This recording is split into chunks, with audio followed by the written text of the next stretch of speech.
Heyo, what's up everyone? I'm attorney Aiden Durham with 180 Law Co. in Colorado. You are watching All Up in Your Business, where today we're having fun and going through your comments and answering your legal questions. Before we do all of that though, if you are new to All Up in Your Business, welcome. I'm so glad you're here. Throughout this video, keep in mind that while I am a lawyer and I am answering legal questions, I am not your lawyer, and the stuff I talk about in this video is not a substitute for actual legal advice. If you need help with any legal situation, you should consult with a lawyer. Don't just rely on what I say in this video or any of my videos. It's good, it's all good info, but it's not legal advice. And also remember that you can check the description for links to additional information and resources down there too. I've got links to some of my free guides, my DIY trademark course, some other helpful tools and resources. All of that can be found down in the description below. All right, enough of all of that. Let's get into your legal questions. Thank you so much, very helpful. You're welcome, I'm glad it's helpful. Question, how do you copyright a t-shirt with just words on the t-shirt? Please, thank you. How do you copyright a t-shirt with just words on the shirt? Unfortunately, you don't. The simple answer to that is you don't. Words, just words on a shirt, there's nothing there that is copyrightable. Usually. For copyrights, there has to be some minimal element of creativity. I'm blanking on what the actual terminology is, but there has to be some artistic, creative element behind it. And if we're just putting text on a shirt, that probably doesn't exist. So copyrights usually aren't going to apply. Maybe trademarks apply, but even that, if we're looking just at what your question is, words on a shirt don't create a trademark either. So just with that, you're probably not going to be able to protect it with a copyright or a trademark. Unfortunately. Sorry, you need more. You need more. That's not a brand. That's not a creative work. It's just words on a shirt. How do you know if you need an LLC? Like if you offer a service like dog training. If you just have a dozen or so clients through a year by word of mouth, when does it go from being like a garage sale, bake sale vibe to licenses, to permits, LLC, EIN, insurance type stuff? This is a great question. The answer usually is more of a personal decision. How do you know when you need an LLC? You never need an LLC. You can operate a really successful dog training business as a sole proprietorship. I know that's not the answer you're looking for. I would say the easy answer is when it becomes or is getting close to becoming like your full-time job, whether that means in time or revenue. If you're making enough money, even if you're not working full-time, good for you. But if you're making full-time kind of money, then, start treating it like it's your job, like it's your serious job, your business.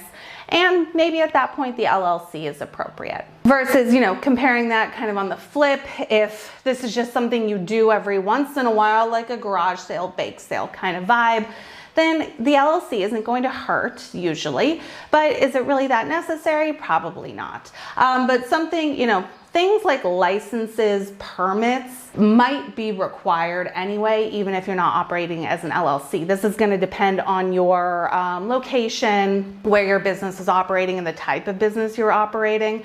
Let's say, for example, maybe your town, your city has just a business permit requirement or a business license requirement.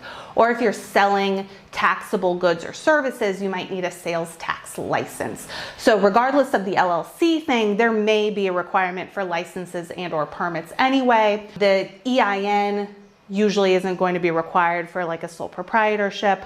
Insurance type stuff is going to be important regardless of if you're operating as an LLC or not, especially with a business like dog training where you're dealing with dogs who can hurt people, maybe hurt you, hurt third parties who aren't your clients. Pretty much every business is going to be able to benefit from some form of insurance, regardless of if you're operating as an LLC or not. So, still look into the insurance type stuff either way.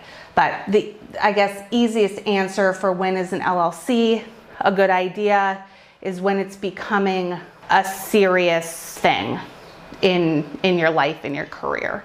But that's not a hard and fast rule. It's really more of a personal decision. How risk averse are you? That kind of thing.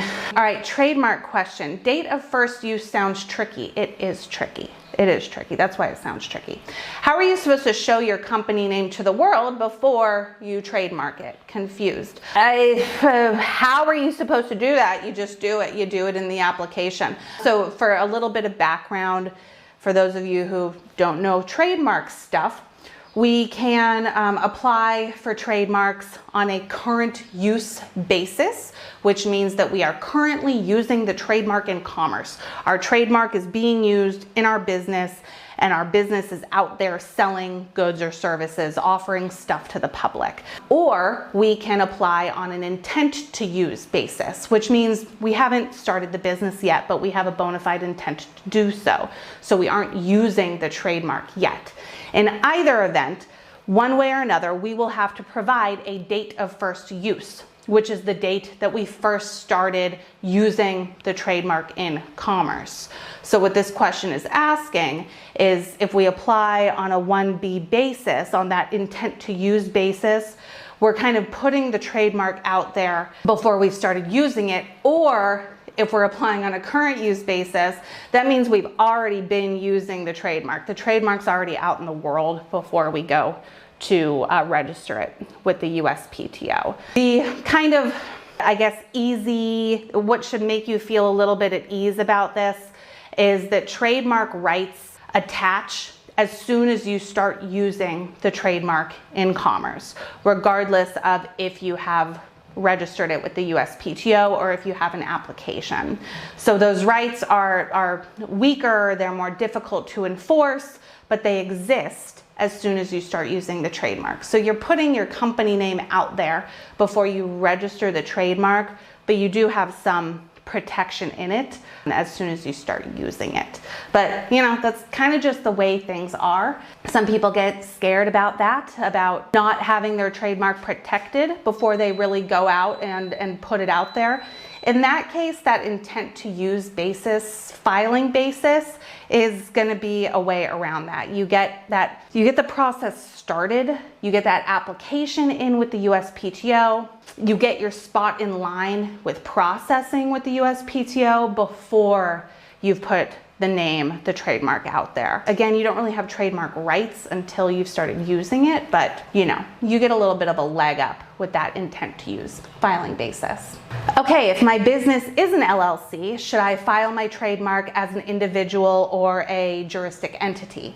Assuming the spirit of your question is that the LLC is the thing, the person using the trademark. Let's say it's your business name. The LLC is the one operating under that business name, so it should own the trademark, usually. So you would file with the entity, the LLC being the owner applicant of the trademark, usually. But if the trademark has nothing to do with your LLC, your business, that changes things. But I'm assuming the spirit of your question is that the LLC is the one using the trademark. So the LLC should be the owner and the applicant of the trademark. What if you have the character mark for the name, but also have a tagline? So if you have a standard character mark, trademark for your name, but you also have a tagline, do you input the tagline with the filing of the trademark, or does it have to be separate? With trademark registrations, we typically have either a standard character mark or a design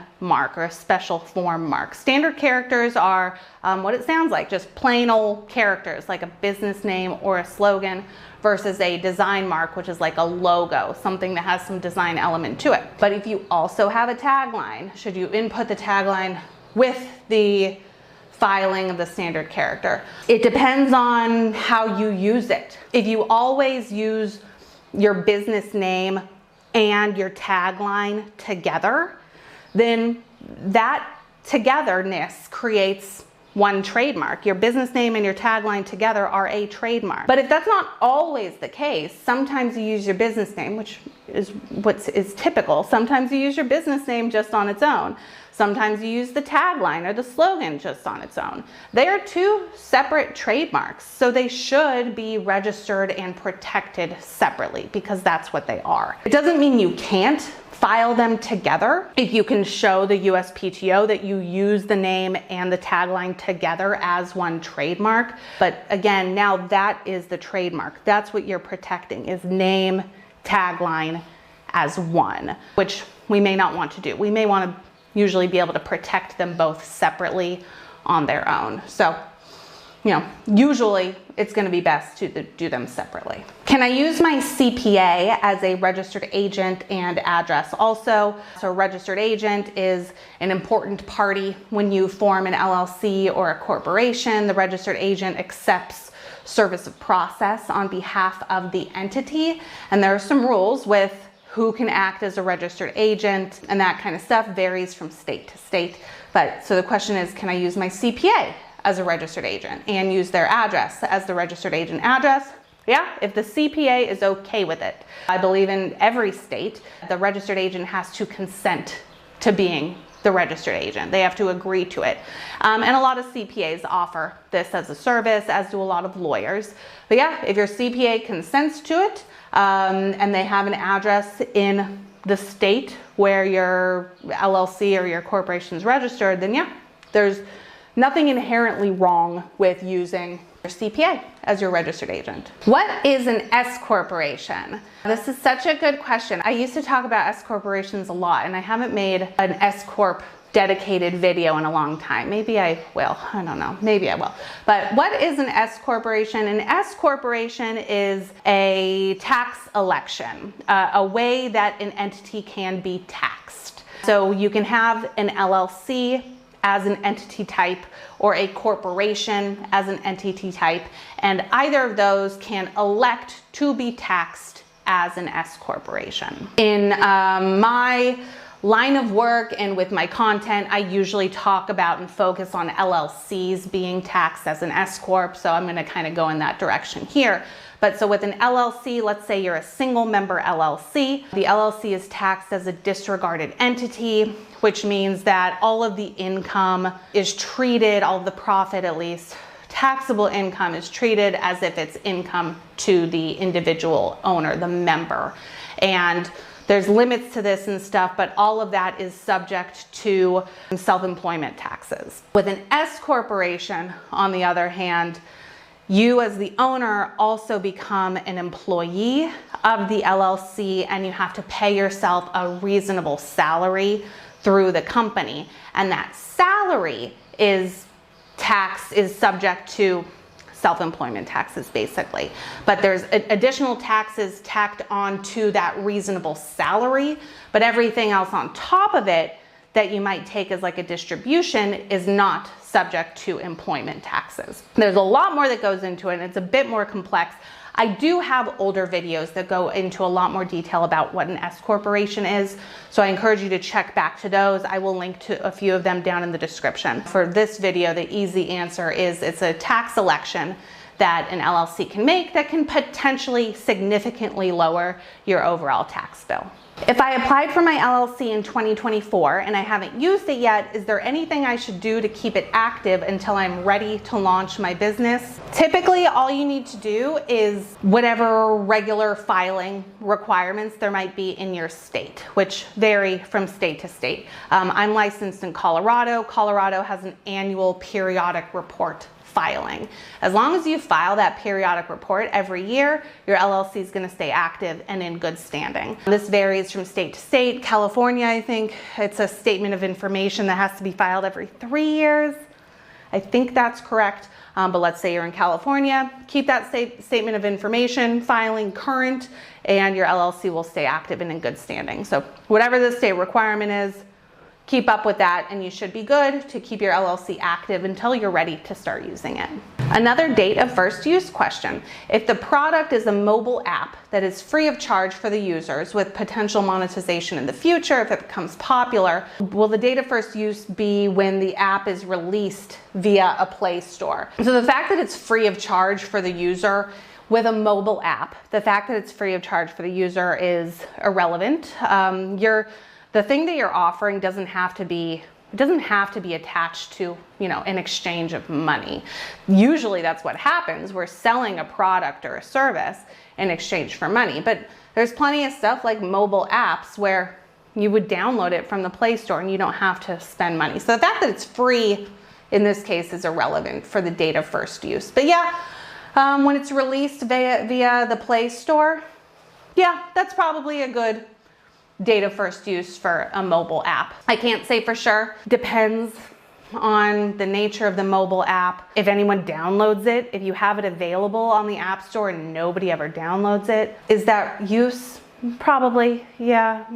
But yeah, as an easy answer, the date when the app is released in the Play Store and can be downloaded and utilized by users, that's probably an appropriate date of first use. Should I file my trademark name and slogan and logo as one? This is very similar to the previous question about if I have my standard character mark for my name and a tagline, should that be one? So should I trademark my name, slogan, and logo as one? Let's say you have a logo, you have a design mark. That logo includes your business name and it includes your slogan or your tagline. Can you file that trademark, register that trademark as one? Yes, you absolutely can. Should you? Yeah, you should, but you should also usually register the name on its own, the slogan on its own, probably as a standard character mark for both, and the logo encompassing all of it. Because again, keep in mind, each thing is its own separate trademark. The name is a trademark on its own. The slogan is a trademark on its own. And the logo might be a trademark on its own too. But if you have a version of the logo that includes the name and the slogan, now that's yet another trademark. And ideally, we will register all of the trademarks. So should you? Yes, but you should probably also trademark the name and the slogan separately as standard character marks. Typically. That's not always the case. It depends. But when it comes to trademarks, the best thing to do is cover all of our grounds.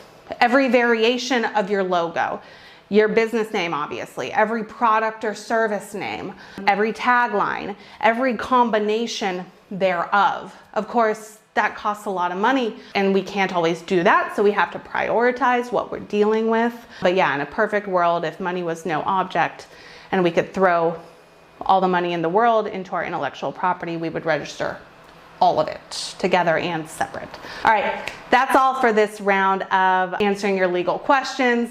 I hope you had fun. I sure did. It is hot in my apartment and I am sweating. I need to take a little break. If you had a good time, if you learned a thing or two though, give me a thumbs up, leave a comment, subscribe if you haven't already, share this video with your friends and family, all of that good stuff. Make sure you check the description for links to additional information and resources, some of those other S-Corp videos that I talked about. Thank you all so much for watching. I'm Aiden Durham, and I'll see you next time.